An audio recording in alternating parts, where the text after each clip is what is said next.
তাই দাজ্জাল যখন আসবে এই দুর্যোগকালীন টাইমে, দুর্যোগকালীন অবস্থায়, তখন আপনি বলেন যে কয়জন মানুষ মুমিন থাকবে? এই জন্য দাজ্জাল আসার আগ দিয়ে এক মহা দুর্ভিক্ষ হবে, কৃত্রিম সংকট হতে পারে, আল্লাহ তাআলার পক্ষ থেকে আযাবের মাধ্যমে হতে পারে, একটা মহা সংকটের কারণে খাদ্যের অভাব দেখা দিবে। তখন মুসলমানদের খাবার হবে হলো সুবহানাল্লাহ, আলহামদুলিল্লাহ, আল্লাহু আকবার, এই জিকিরগুলো হবে মুমিনদের খাবার। যে মুমিনরা এই জিকির পাঠ করতে থাকবে, জিকিরের মাধ্যমে তাদের কি হবে? আল্লাহ তাআলা বাঁচিয়ে রাখবেন, তাদের যে ক্ষুধাটা আল্লাহ তাআলা মিটিয়ে দিবেন। কিন্তু এগুলো তো সবাই জানবে না, না যারা কারণে ক্ষুধার তাড়নায় তারা দাজ্জালের অনুসারী হয়ে যাবে। এইভাবে দাজ্জাল পুরা পৃথিবীতে খুব দ্রুত সফর করবে, অল্প সময়ের মধ্যে পুরা পৃথিবীতে পৌঁছে যাবে এবং মানুষকে বেঈমান, মানুষকে কাফের এবং মুরতাদ বানিয়ে ফেলবে। তো দাজ্জালের এই 40 দিন এভাবে ঘুরতে থাকবে। 40 দিনের মধ্যে মোটামুটি পুরা পৃথিবী অনেক কিছু ঘটাবে। সে কবর থেকে লাশ উঠিয়ে তাকে জীবিত করে দেখাবে, যদিও এটা ভেলকিবাজি হবে। যে তার কথা মানবে তাকে তার জান্নাত দিয়ে দিবে, এবং যে তার কথা মানবে না তাকে জাহান্নামের মধ্যে নিক্ষেপ করবে। হাদিসের মধ্যে আসছে তার জান্নাতই মূলত জাহান্নাম, আর তার জাহান্নামই মূলত জান্নাত। এই জন্য যদি তোমাকে দাজ্জাল মুখোমুখি হও, তাহলে দাজ্জালের কাছে থাকা যে জান্নাত জাহান্নাম দেখতে পাবা, তোমরা সে জাহান্নামে প্রবেশ করবা। বাহ্যিকভাবে মনে হবে আগুন, কিন্তু আগুনের পিছনে রয়েছে জান্নাত। আর দাজ্জালে যে জান্নাত দেখাবে তোমাদেরকে, এই জান্নাত উপরে দেখবে সুন্দর পরিপাটি, সুন্দর পরিবেশ, কিন্তু এই সুন্দর পরিবেশের পিছনেই থাকবে জাহান্নাম।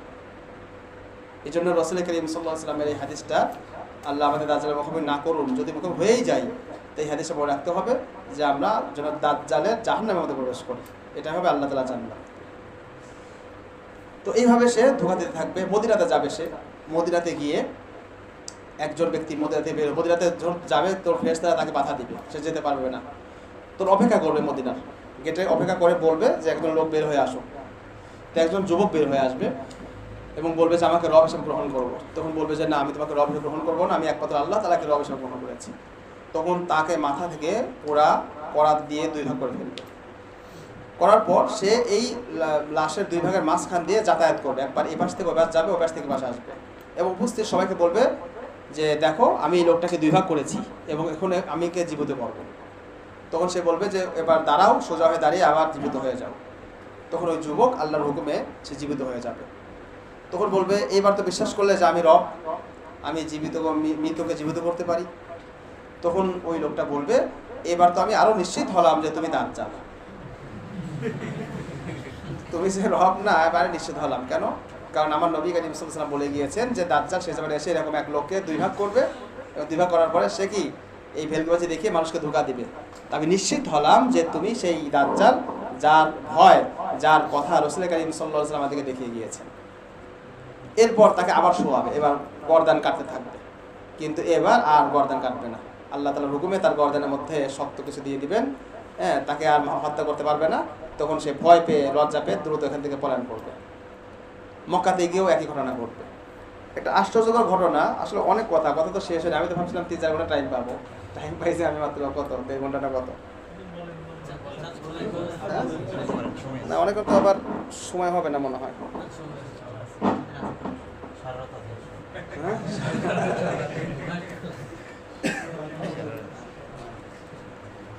তো একটা ঘটনা, আমি ঘটনাটা এখন যাচাই করতে পারি নাই, আপনাদেরকে শোনাচ্ছি মানে বোঝার জন্য যে হতে পারে আল্লাহ যদি মানে ঘটনা ঘটিয়ে থাকে তাহলে খুবই একটা ভয়ঙ্কর সংকেত। আমি ঘটনাটা দেখছিলাম একটা সাক্ষাৎকারে।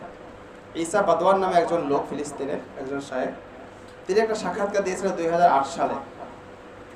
তো সাক্ষাৎকারে তিনি বলছিলেন যে আমি একবার আমার তার বন্ধুর কথা বলছিলেন, নিজের ঘটনা না, তার বন্ধুর ঘটনা। তো তার বন্ধু বলছিলেন যে আমি একবার একটা গাড়ি নিয়ে যাচ্ছিলাম, তো হঠাৎ করে প্রতিমধ্যে একজন বুড়ি মহিলা আমাকে বললো যে আমাকে একটু উপকার করেন, আমার একটা নাতি হয়েছে একটা হাসপাতালে, আমার মেয়ের ঘরের ছেলে হয়েছে, আমি তাকে দেখতে যাব। তো তখন বললেন, ওই ঈসা বাদওয়ানের বন্ধু বললেন ঠিক আছে আপনাকে আমি দিয়ে আসি। তো হাসপাতাল দিয়ে আসলেন এবং ভাবলেন যে আমি দেখি, যখন হাসপাতালে আসছি তার বাচ্চাটাকে আমার দেখে আসি। তো তিনিও গেলেন এবং বাচ্চাকে দেখলেন, এবং বাচ্চাকে নিয়ে যখন তার নেমে আসছিল তিনি বললেন ঠিক আছে আপনার গাড়ি নেওয়ার দরকার নেই, আমার গাড়িতে আপনি বসেন, আপনাদের বাড়িতে পৌঁছিয়ে দিই। তো বাচ্চা নিয়ে তার মা, নাতি, দাদি তার পিছনে বসলো এবং তিনি গাড়ি চলে যাচ্ছিলেন।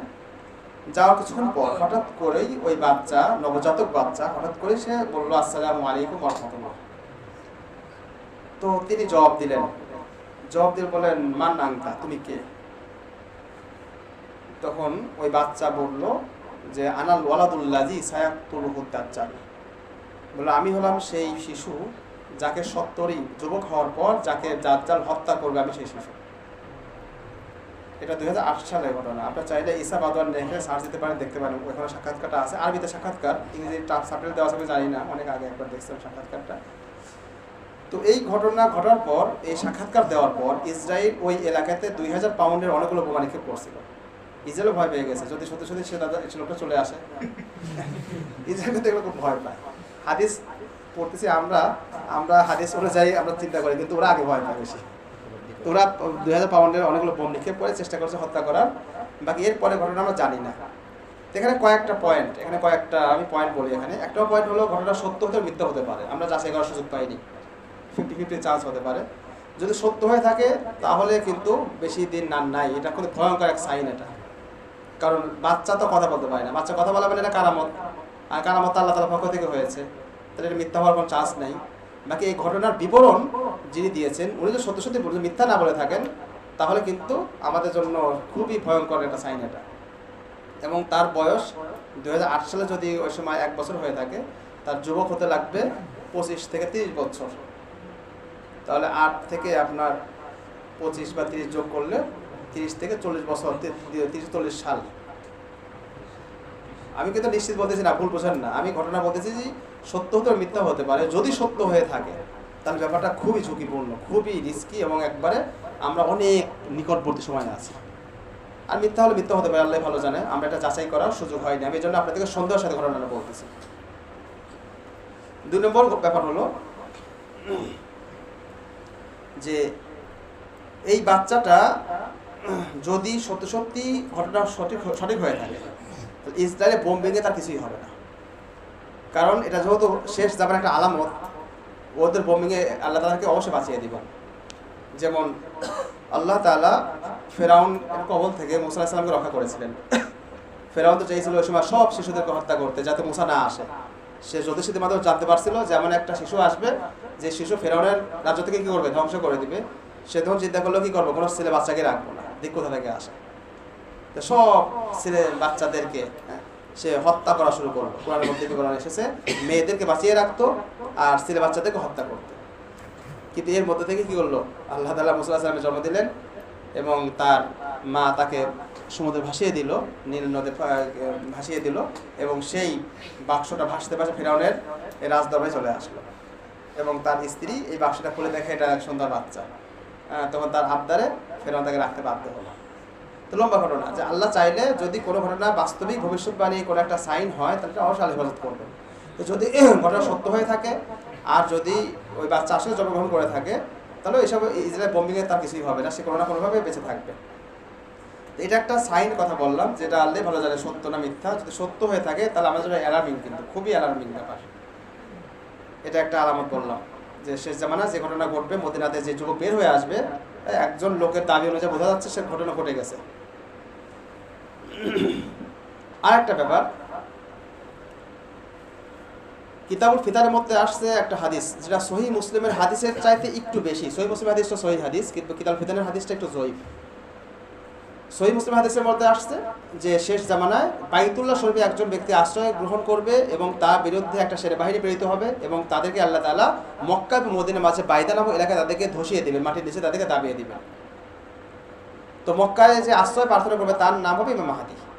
উনি মূলত মদিনা থেকে পলায়ন করবেন, তিনি রাজত্ব নিতে চাইবেন না, বাদশাহী নিতে না চেয়ে তিনি মদিনা থেকে পলায়ন করে মক্কায় বাইতুল্লাহতে আশ্রয় নেবেন। বাইতুল্লাহতে ওই সময় পৃথিবীর সবচেয়ে সেরা কিছু আল্লাহওয়ালা লোক তারা বাইতুল্লাহতে তখন থাকবে। তারা তার চেহারা, তার অবস্থা দেখে বুঝে যাবে যে এই তো সেই মোহাম্মদ বিন আবদুল্লাহ মাহদী, একে তো চেনা গেছে। তখন তাকে খপকে ধরে বসবেন, এই বসেন। এখন বর্তমান বিশৃঙ্খলা চলতেছে, অরাজকতা চলতেছে, মুসলমানদের নেতৃত্ব সংকট চলতেছে, আপনি আমাদের নেতা হন। তখন বলবে যে না, আমি নেতা, এই নেতৃত্বে পালানোর জন্যই তো মক্কায় আসছি, আমি নেতা হব না, আমি হতে পারবো না। তখন বলবে যে না, হয় আপনি আমাদের নেতা হন, অথবা যে তলোয়ার দেখছেন তলোয়ার দিয়ে আপনার গর্দান নামায় দেব। তখন হাদিসে আসছে যে জোর করেই তাকে আমির বানানো হবে এবং তিনি আমির হওয়ার আগ পর্যন্ত বুঝতেও পারবেন না যে আমি আমির হওয়ার যোগ্য। সহিহ মুসলিমে বর্ণনা আসছে ইউসলিহুল্লাহু তাআলা ফি লাইলাতিন ওয়াহিদা, আল্লাহ তাআলা তাকে এক রাত্রেই যোগ্য বানিয়ে দিবেন। যার কারণে ইমাম মাহাদি হওয়ার আগে, অর্থাৎ আমির হওয়ার একদিন আগে উনি জানবেন না যে উনি মাহাদি হবেন। উনি স্বাভাবিকভাবে থাকবেন। কিভাবে থাকবেন হাদিসে বিস্তারিত আসেনি, বাকি এতটুকু নিশ্চিত যে উনি নিজে বুঝবেন না যে উনি মাহাদি। বর্তমান সময় অনেকে মাহাদি দাবি করে, এর আগে থেকে জেনে গেছে সে মাহাদি। এটা ভণ্ড হওয়ার প্রথম আলামত, কারণ মাহাদি নিজেও জানবেন না যে মাহাদি হবেন। যেমন নবী নবুয়ত পাওয়ার এক মিনিট আগেও জানতেন না উনি নবী হবেন। নবী করিম সাল্লাল্লাহু আলাইহি ওয়াসাল্লাম প্রথম ওহী মাঝে তো ভয় পেয়ে গেছেন, ভয়ে জ্বর এসে গেছে ইসলামে। হঠাৎ করে জিজ্ঞাসা করে দেখেছেন, জানতেন না তো উনি, হঠাৎ করে দেখে ভয় পেয়ে গেছিলেন। তাহলে নবীও জানেন না, অনুরূপভাবে মাহাদির ব্যাপারে আসছে তিনিও জানবেন না। তাকে হঠাৎ করে দায়িত্ব দেওয়া হবে এবং আল্লাহ তাআলা এক রাতে তাকে যোগ্য বানিয়ে দিবেন এবং তিনি পুরা মুসলমানদের দায়িত্ব গ্রহণ করবেন।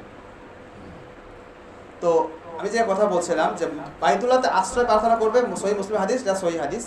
কিন্তু কিতাবুল ফিতান নওয়াইম বিন হাম্মাদের একটা হাদিসের মধ্যে এটা জয়ীফ হাদিস অবশ্য, কিন্তু জয়ীফ হাদিস হলেও সম্ভাবনা আছে। একটা কথা মনে রাখতে হবে, হাদিস জয়ীফ হলেই সেটা বাতিল না। হাদিসের মধ্যে অনেক ক্যাটাগরি আছে, 7টা ক্যাটাগরি আছে। আমভাবে 3টা ক্যাটাগরি ধরা হয়, এটা সহিহ, এটা জয়ীফ, এটা মৌজু। এটা আমভাবে, সাধারণভাবে এই 3টা মনে রাখলে বুঝবেন আপনারা। মৌজু মানে জাল হাদিস, যেটা মিথ্যা, যেটা রাসূল সাল্লাল্লাহু আলাইহি ওয়াসাল্লাম বলেন নাই কিন্তু কেউ রাসূল সাল্লাল্লাহু আলাইহি ওয়াসাল্লামের নামে বানিয়ে রাসূল সাল্লাল্লাহু আলাইহি ওয়াসাল্লামের নামে চালিয়ে দিয়েছে, এটা জাল হাদিস। এই হাদিসকে কোনোভাবে বলাও যাবে না, বিশ্বাস করা যাবে না, বর্ণনা করা যাবে না। আর একটা হলো জয়ীফ হাদিস। জয়ীফ হাদিস হলো যেই হাদিস রাসূল করিম সাল্লাল্লাহু আলাইহি ওয়াসাল্লাম বলেছেন কিনা একটু সন্দেহ আছে। সন্দেহ কি? আমার একটা কথা আমার একজন শ্রোতা সে শুনে তার বাড়িতে গিয়ে বলল। এখন এই লোকটা যদি তার পরিবারের কাছে বিশ্বস্ত হয়, তাহলে তার পরিবার বলবে হ্যাঁ ঠিক আছে, একজন হুজুর এরকম কথা বলেছে, এটা বাস্তব কথা। কিন্তু এই লোকটা যদি মিথ্যুক হয়, তার বোর কাছে, তার সন্তানের কাছে জানে এই লোকটা কি মাঝে মাঝে বাটপারি করে, উল্টাপাল্টা কথা বলে, মিথ্যা বলে, চাপাবাজি করে, তাহলে তারা কি কথাটা বিশ্বাস করে পুরোপুরি, না সন্দেহ করবে? সন্দেহ করবে। এই সন্দেহ করার নামই হলো জয়ীফ। কথাটা আমি বাস্তবে বলেছি, সে হয়তো বাস্তবেই কথাটা বলেছে, কিন্তু তার প্রতি যেহেতু তার পরিবার বা তার লোকজনের বিশ্বাস যেহেতু কম, এই কারণে আমি কথাটা বলেছি কিনা তাদের মধ্যে সন্দেহ তৈরি হয়েছে, যদি বাস্তবে আমি বলেছি। তো জয়ীফ হাদিসের ব্যাপারটা হলো এমন, জয়ীফ হাদিসগুলো রাসূল সাল্লাল্লাহু আলাইহি ওয়াসাল্লাম বলেছেন, এই কথা আমরা বুঝবো কীভাবে? এটা বুঝবো তো রাবীদের মাধ্যমে, যারা বর্ণনা করেছে তাদের মাধ্যমে। কারণ বর্ণাকারী যদি ভালো হন তাহলে বিশ্বাস হয় যে না আসলে রাসূল বলেছেন। আর বর্ণাকারীর মধ্যে যদি কোনো সমস্যা থাকে, মাঝে মধ্যে মিথ্যা বলার অভ্যাস, মাঝে মধ্যে গুনাহ করার অভ্যাস, মাঝে মধ্যে একটু উল্টাপাল্টা করার অভ্যাস আছে, তাহলে তার সন্দেহটা কি হয়? তৈরি হয়। এই সন্দেহের কারণে হাদিসকে জয়ীফ বলা হয়। এই জন্য জয়ীফ হাদিসের ব্যাপারে ধারণা করতে হবে। এই জয়ীফ হাদিস সঠিকও হতে পারে যে রাসূল বলেছেন বাস্তবেই, আবার এমনও হতে পারে রাসূল বলেন নাই, কিন্তু মাঝখানে যে লোকটা ফাসেক লোকটা, গুনাহগার লোকটা বা কোনো একটা সমস্যাগ্রস্ত লোকটা, সে হয়তো ভুলবশত রাসূলের নামে হাদিস চালিয়ে দিয়েছে। 50-50% চান্স থাকে। এটা হলো একবারে নর্মাল বা কমনভাবে এভাবে বলি আমরা, জয়ীফ হাদিসের ক্ষেত্রে 50 চান্স থেকে যায় কিছুটা, কোথাও কোথাও 40ও থাকে, কোথাও 60ও থাকে, কম বেশ থাকে কিছুটা। তো আমি এই হাদিসটা বলতেছি যেটা জয়ীফ হাদিস মূলত। এই হাদিসের মধ্যে একটা চমৎকার একটা বর্ণনা আছে যেটা বর্তমান পৃথিবীর বাস্তবতার সাথে পুরো মিল পাওয়া যায়। হাদিসের মধ্যে আসছে ইয়াউযু আইজুন বিল বাইতি, একজন আশ্রয় প্রার্থী বাইতুল্লাহ শরীফে আশ্রয় গ্রহণ করবে, ফায়ুকতাল, অতবার তাকে হত্যা করা হবে। সুম্মা ইয়ামকুসুন নাস বুরহাতাম মিন দুহুরিহিম, এরপর মানুষ কিছু কাল কিছু সময় পার করবে। সুম্মা ইয়াউযু আইজুন আখার, এরপর দ্বিতীয় আরেকজন আশ্রয় প্রার্থী সে বাইতুল্লাহ শরীফে আশ্রয় প্রার্থনা করবে। এরপর রাসূল কারীম সাল্লাল্লাহু আলাইহি ওয়াসাল্লাম বলেছেন যে ফালা তাকতুলু, তোমরা তার বিরুদ্ধে লড়াই তোমরা শরীক হয়ো না, ফালা তুকাতিলু, তোমরা তার বিরুদ্ধে লড়াই শরীক হয়ো না, ফাইন্নাহু জাইশুল খাসফি, কারণ তার বিরুদ্ধে যারা লড়াই করতে যাবে তারা সবাই ধসে মারা যাবে, ধ্বংস হয়ে যাবে। তাহলে বোঝা গেল বাইতুল্লাহতে আশ্রয় প্রার্থী হবে দুইজন। এই হাদিস থেকে বোঝা যায় দুইজন আশ্রয় প্রার্থনা করবে, দুইজনই তারা মাহাদি দাবি করবে, কিন্তু প্রথমজন হবে মিথ্যুক আর দ্বিতীয়জন হবে সত্যবাদী। তো মাঝখানে আসছে দুই মাহাদির মাঝে ব্যবধান হবে বুরহাতান মিন দুহুরিহিম, একটা দীর্ঘ সময়। বুরহাতানের ব্যাখ্যায় অনেক মুহাদ্দিসগণ উল্লেখ করেছেন, 3টা মত পাইছি আমি। একটা মত হলো 40 বছর, একটা মত 50 বছর, একটা মত 90 বছর, যে এই দুই মাহাদির মাঝে ব্যবধান হবে 40 বা 50 অথবা 90। আরেকটা মত আছে, কেউ বলেছেন যে নির্দিষ্ট 40, 50 বা 90 না, বরং কিছু সময়, এটা কিছু সময়, এটা 30ও হতে পারে, 60ও হতে পারে, মোটামুটি 100-র বেশি কেউ বলেন নেই। বেশিরভাগই 40, 50, 60-এর মধ্যে ঘোরাফেরা করেছে এই সময়টা, এটা ব্যাখ্যা। এখন এই রকম ইতিহাসে বাইতুল্লাহতে মাহাদি দাবিদার আমরা খুঁজে দেখছি বর্তমান পর্যন্ত একজন ব্যক্তি পাওয়া গেছে যে বাইতুল্লাহতে গিয়ে মাহাদি দাবি করছিল। এটা হলো 1979 খ্রিস্টাব্দে নভেম্বর, 5 নভেম্বর 22 নভেম্বর সম্ভবত, 22 নভেম্বর হতে সম্ভবত নভেম্বর মাস। তো নভেম্বর মাস 1979 সালে বাইতুল্লাহ শরীফে একদল লোক, তারা এই যে কফিন আছে, কফিন যেটা খাটিয়ার মধ্যে তারা লাশ নেয়, আমরা দেখছি বাইতুল্লাহতে জানাজা হয় প্রতি নামাজের পর। তো জানাজার মতো করে বিভিন্ন অস্ত্র তারা লাশের মতো করে তা কাফনতে মরিয়ে তারা বাইতুল্লাহতে প্রবেশ করিয়েছে। এবং নামাজের পর হঠাৎ করে তারা আগের থেকে কিছু লোক রেডি করা ছিল, তারা এই কাফন থেকে সব অস্ত্র বের করে নিয়ে ইমাম সাহেব সহ যারা লোকজন ছিল তাদেরকে সবাই জিম্মি করে ফেললো এবং বলল যে বর্তমান যে সৌদি শাসক সে জালিম, হ্যাঁ, সে ফাসেক কাফের, এগুলো ঘোষণা দিয়ে এদেরকে মানা যাবে না, আমাদের সেই কাঙ্ক্ষিত মাহাদি চলে এসেছে। এবং তাদের মধ্যে সত্যি সত্যি একজনের নাম ছিল মুহাম্মদ বিন আবদুল্লাহ, এবং তাকে জোহাইব বিন আল উতাইবি একজন লোকটা ছিল, সে ভালো আলেম ছিল, একসময় ভালো আলেমই ছিল, কিন্তু হঠাৎ করে তার মাথায় কি ঢুকছে আল্লাহ ভালো জানে, আমি আজও জানি না কেন এই ঘটনা ঘটছিল, হাকিকত আল্লাহ ভালো জানেন। কিন্তু সে হলো মূলত মুরব্বী, হ্যাঁ, এদের এই বাহিনীর মুরব্বী হলো উনি। আর মোহাম্মদ বিন আবদুল্লাহ, আসল মাহাদির নামও মোহাম্মদ আবদুল্লাহ হবে, এনার নাম মোহাম্মদ আবদুল্লাহ ছিল, যেহেতু মিলাতে তো হবে হিসাব, না মিলাতে তো মানুষ বিশ্বাস করবে না, এজন্য খুঁজে খুঁজে পাইছে একজন মোহাম্মদ আবদুল্লাহকে, হ্যাঁ, এবং তাকে মাহাদি তারা ওই জোর করে সাজাইছে আর কি। বললাম না, এটা জোর করে সাজানোর জিনিস না, এটা আল্লাহ তাআলা বাই ডিফল্ট অটোমেটিক আল্লাহ তাআলা দিবেন, এটা তো জোর করে প্ল্যান করে পরিকল্পনা করে মাহাদি আসবে না, মাহাদি আসবে হঠাৎ করে, মাহাদি তো আর কি করে না, প্ল্যান করে আসে না, এরা প্ল্যান করে গেছে, জোর করে মাহাদিকে কি নামায় আসবে না কেন? হ্যাঁ, বাচ্চা যখন আসতেছে না, আপনি বাচ্চার বয়স 2 মাস 3 মাস পেট কেটে বাচ্চা বের করতে গেছেন, এই বাচ্চা জীবিত থাকবে? তো মাহাদি আসার সময় হলে আসবে, আমরা জোর করে পেট কাটে বের করলে আসবে না। তো ওরা পেট কেটে বের করতে গেছে, সৌদির শাসকদের ওই যে পেট্রোল চুক্তির কারণে হয়তো তারা রেগে গেছিল, উদ্দেশ্য হয়তো খারাপ ভালোই ছিল হয়তো, কিন্তু পদ্ধতি ভয়ঙ্কর ভুল ছিল এবং এটা একটা ফিতনার কারণ হয়ে গেছে। বাইতুল্লাহতে প্রায় 15 দিন পর্যন্ত জিম্মি করে রাখছিল হাজিদেরকে, এবং লম্বা ইতিহাস, অনেক লম্বা ঘটনা। এখানে ফ্রান্সের কমান্ডাররা আসছিল এবং অনেক মুসলমান শাহাদাত বরণ করেছে, তারাও পরে গ্রেফতার হয়েছে। এবং নকল মাহাদি এবং তার অনুসারীরা বলতেছে, পরে শুনলাম ওদের কিছু বিবরণ পাওয়া গিয়েছিল, ওরা বলতেছে যে আমরা তো নিশ্চিত বিজয়ী বাহিনী, যারা ওদের বিশ্বাসী আকিদা যারা রাখছে, হঠাৎ করে দেখে গুলি খাচ্ছে, মানুষ মারা যাচ্ছে, তো ওরা কি ব্যাপার, মাহাদির লোক তো মারা যাওয়ার কথা না, আর মারা যাচ্ছি কারণ এরা তো সবাই ধসে যাওয়ার কথা। হঠাৎ করে দেখা একটা গুলি এসে সে মাহাদির গায়ে লেগে গেছে, মাহাদি মারা গেছে। এবার সবার বেলুনের যেই বাতাস সব ফুস করে সব নাই হয়ে গেছে। পরে গ্রেফতার করা হলো, অনেকজনকে মৃত্যুদণ্ড দেওয়া হলো, অনেকে জেলে দেওয়া হলো। যাক, এটা এর লম্বা একটা হিস্ট্রি চলে গেছে, লম্বা একটা ইতিহাস। তো আজকে থেকে এটা প্রায় 46-47 বছর হয়ে গেছে। তো এই ঘটনাটা আমি বোঝাতে চাচ্ছিলাম জয়ীফ হাদিসের মধ্যে, এটা কিন্তু সহিহ হাদিস না, জয়ীফ হাদিস। ফিতানের হাদিসগুলো অনেক জয়ীফ আছে। সমস্যা হলো ফিতার সম্বন্ধে হাদিস সবাই বর্ণনা করতেন না। ওই সময় আবার উমাইয়া খলিফাদের মধ্যে অনেকে আবার জালেম ছিল, তারা ফিতার সংক্রান্ত হাদিসগুলো ভয় পেত। এই জন্য রাবিদের মধ্যে অনেকেই ব্যাপকভাবে ফিতানের হাদিসগুলো বর্ণনা করতে সাহস পেতেন না। এই কারণে এটার সিলসিলাটা একটু চিকুন হয়ে গেছে। সিলসিলা চিকুন হয়ে যাওয়ার কারণে সনদে জায়গায় জায়গায় দুর্বলতা এসে গেছে। এই জন্য দেখবেন ফিতার সংক্রান্ত বেশিরভাগ হাদিস জয়ীফ। বুখারী, মুসলিম, আবু দাউদ, তিরমিজির মধ্যে যে হাদিসগুলো আছে এগুলো অনেক আছে আলহামদুলিল্লাহ। বাকি ফিতার নুয়াইম বিন হাম্মাদের যে কিতাবুল ফিতান আছে, এছাড়া আরও যে সকল ফিতার কিতাব আছে অনেক হাদিস জয়ীফ দেখবেন। কিন্তু জয়ীফ হাদিসগুলো আমরা এগুলো পড়ি বা শোনাই সতর্কতার জন্য, এটা বিশ্বাস পুরোপুরি করা যাবে না, এটা মনে রাখবেন।